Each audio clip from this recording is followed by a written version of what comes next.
It's terrifying to think that someone can walk out of their front door, believing they'll be home within the hour, only to vanish into a silence so chilling it will haunt everyone who knew them.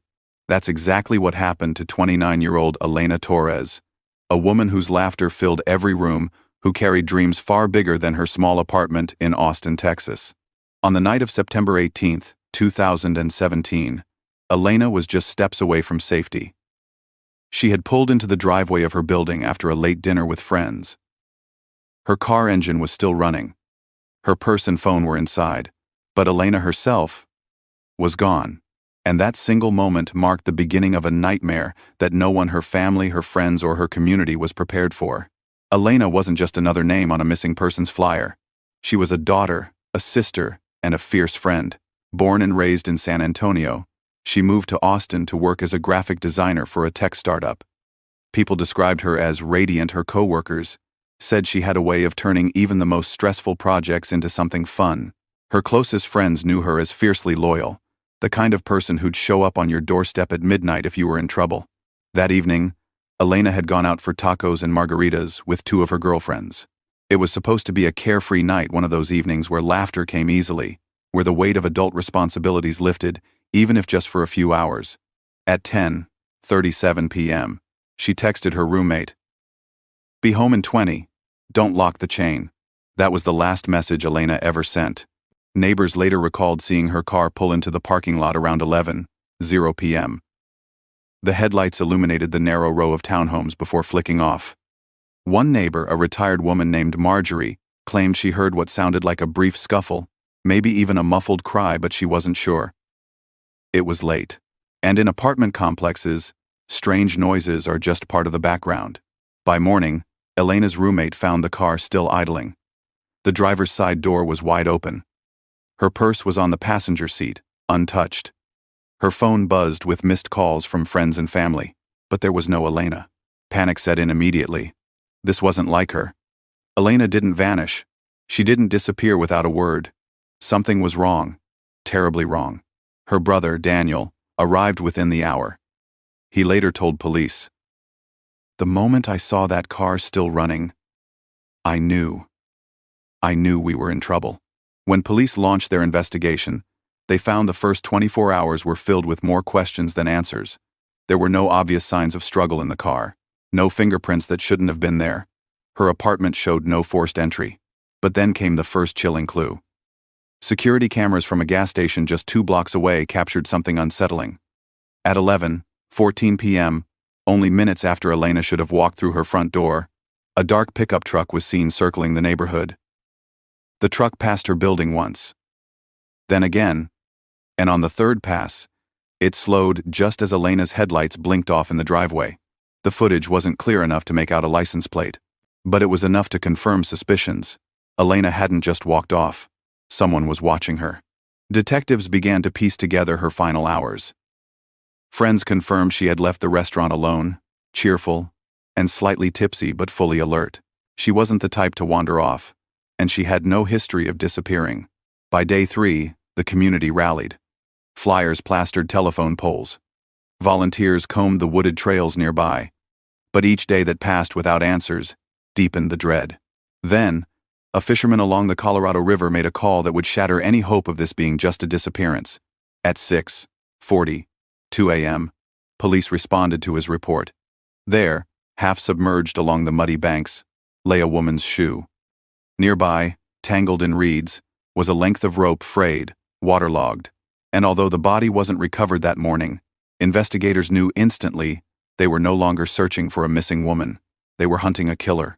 Attention shifted quickly to Elena's personal life. As investigators always do, they looked first at those closest to her. Her ex-boyfriend, David Lawson, became an immediate person of interest. He was 33, a contractor with a reputation for a quick temper. Elena had broken things off months earlier, but friends recalled he didn't take it well. One friend remembered him showing up unannounced at her work, begging her to reconsider. Another described his texts as relentless, sometimes aggressive. When police brought him in for questioning, David insisted he hadn't seen Elena in weeks. He claimed he was home that night, watching a game with friends. His demeanor was calm, almost too calm. Detectives noted he didn't ask once, not once, what had happened to Elena. It was a red flag. Meanwhile, forensic teams combed through Elena's car for overlooked details. Beneath the driver's seat, wedged so tightly it had been missed during the initial sweep, was a single strand of coarse rope fiber. The same type of rope was later pulled from the riverbank. And suddenly, the pieces began aligning in a way that was hard to ignore. But then, just as suspicion built around David, a new revelation emerged that complicated everything. A different neighbor came forward with something she'd kept to herself. The night Elena vanished, she swore she saw a man standing near the stairwell of the building. Not David. Someone taller, broader, wearing a baseball cap pulled low. She hadn't thought much of it at the time. But after seeing the news, she couldn't shake the image. Detectives now faced a chilling possibility. If David wasn't lying, then someone else had been watching Elena. Someone who knew her routine. Someone who struck at the precise moment she was most vulnerable. As the days bled into weeks, the investigation grew darker, more tangled. The river search intensified. Divers recovered more rope, tied in strange, deliberate knots. A torn piece of fabric believed to be from Elena's clothing. And finally, weeks later, the unthinkable. Human remains. It was Elena. The discovery confirmed what everyone feared, but it also unleashed a storm of grief and anger. At her vigil, Daniel stood before hundreds of candles flickering against the night. His voice broke as he said, "She didn't deserve this. Whoever did this thought they could erase her, but we won't stop until we know the truth." The case had shifted. This was no longer about a disappearance. It was about justice. And with every new lead, every new piece of evidence, the circle around the killer grew smaller. But here's the chilling part. Just as police prepared to close in on David Lawson, the prime suspect, another unexpected twist surfaced that would blow the investigation wide open. And it came from the most unlikely place. A single voicemail, left on Elena's phone the night she disappeared. The voicemail. It had been sitting in Elena's phone all along, time-stamped at 11:08 p.m., the very moment she should have been walking through her front door. Her family had handed the phone over to detectives, but it wasn't until forensic techs went through the data line by line that they noticed it. A voicemail from an unknown number. At first, it sounded like nothing. Just static, muffled noise, maybe an accidental pocket dial. But then, buried under the distortion, came a sound that chilled investigators to their core. Elena's voice. It was faint, almost strangled, followed by a man's voice, low, commanding. And then, a sudden scuffle, before the line cut out. Whoever had called her phone that night had unknowingly recorded part of the abduction. Detectives moved quickly. The unknown number was traced back to a prepaid burner phone, purchased in cash at a convenience store just days earlier. But security footage from that store revealed something explosive. A tall man in a baseball cap, the same description given by Elena's neighbor buying the phone. This wasn't David Lawson. This was someone else entirely. Investigators dug deeper, running the convenience store footage through facial recognition software. Within hours, they had a name. Robert Hale. Hale was 41 years old, a construction worker with a criminal history that included burglary, assault, and stalking. He lived just 3 miles from Elena's apartment complex. And here was the most disturbing part. Hale had worked on the very apartment complex Elena lived in, during a renovation project 2 years prior. He knew the layout. He knew the blind spots. He knew the routine of residents like Elena. Suddenly, the picture became clearer. Hale had been watching her. Waiting.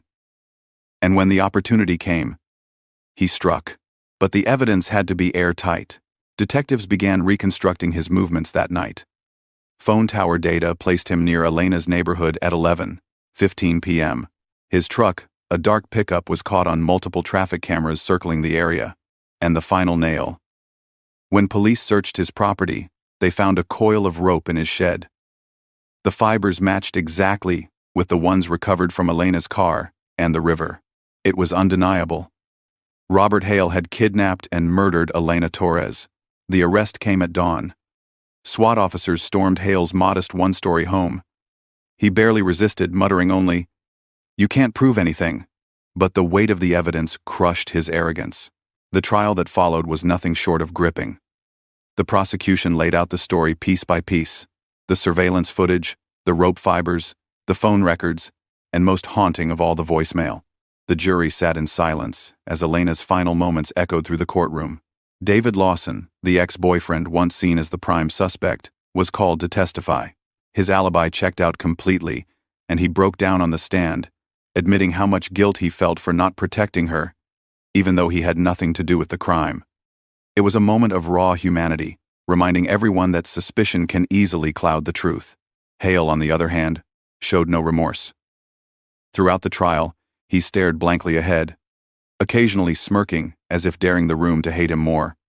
His defense team argued lack of direct evidence, no DNA, no eyewitness of the actual act, but the chain of circumstantial and forensic evidence was too strong to ignore. The verdict came after just 6 hours of deliberation: guilty of first-degree murder, guilty of kidnapping, guilty of unlawful restraint. When the judge read out the sentence, life without the possibility of parole, a wave of emotion swept through the courtroom. Elena's mother sobbed openly. Daniel, her brother, held his head in his hands, torn between relief and devastation. Justice had been served, but the loss was irreparable. In the aftermath, people struggled with the haunting reality. Elena had been targeted not by someone she trusted, but by a stranger who had been watching her, studying her life, waiting for the perfect moment. It raised chilling questions about safety, about how much we really know about the people who move quietly in the background of our daily routines. At her memorial, Daniel spoke again, his voice steadier this time. Elena's story doesn't end here. She will be remembered, not for how she died, but for how she lived, full of light, full of laughter. And if her story teaches us anything, it's to cherish every moment, to look out for each other, and to never stop fighting for those we love. The crowd fell into silence, the kind that lingers long after words are spoken. But here's where the case takes one final, unnerving turn. Months after Hale's conviction, detectives revisited his property during a routine evidence audit. Buried deep in his old shed, inside a rusted lockbox, they found something disturbing. Dozens of photographs. Women, strangers, neighbors, taken without their knowledge, and in the very back of that box, a second phone. A phone filled with recordings. Recordings that suggested Elena Torres might not have been his only victim.